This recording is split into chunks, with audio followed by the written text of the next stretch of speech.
I'm Kent McDill. Welcome to Kent's Sports Blog. We're at the NBA All-Star break, which is not the halfway point since all teams have played at least 50 of their 82 games. But it seems like a good time to reflect on the first 3+ months of the season, which has been the most interesting NBA season in years. Just take a look at the first-place teams in each of the conferences: Golden State Warriors and the Atlanta Hawks. Golden State last appeared in the NBA Finals 40 years ago when they won that in a sweep over the Washington Bullets. The Atlanta Hawks last appeared in the NBA Finals 50 years ago when they were the St. Louis Hawks. These are not teams that are known for NBA success over the last, 4 or 5 decades? Then look at the second-place teams in each of the conferences: the Memphis Grizzlies and the Toronto Raptors. Interestingly enough, those are two franchises that both started 20 years ago, Memphis as the Vancouver Grizzlies. Memphis has been to the conference finals once and lost. Toronto has won just one playoff series in their first 20 years of existence, and yet there they are atop of both of the conferences.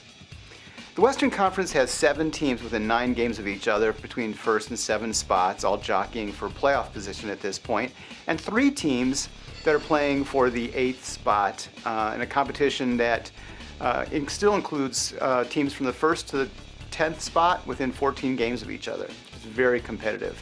The Eastern Conference has Atlanta and Toronto at the top, and yet everybody still thinks Chicago and Cleveland are going to be the teams that advance to the conference finals. It'll be interesting to see if they actually come through in the last 2 months of the season.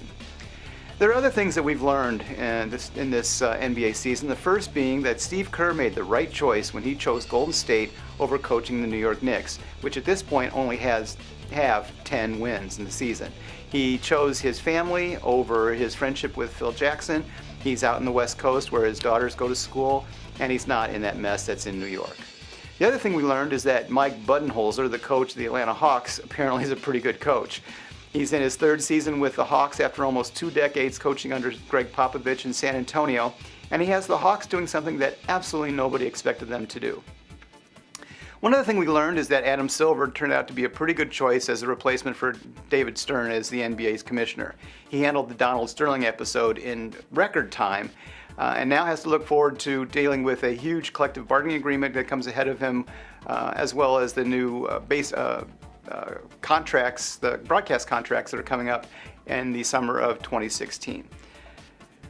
So it's been a good half season, or a little bit more than a half season of the NBA this year. Looking forward to how it all ends up. Would love to know now who's going to end up in the NBA Finals, but I don't think anybody has any idea.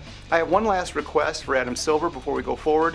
I don't want to see any change in the playoff seeding rules, but that's just me. I'm Kent McDill. Thanks for watching.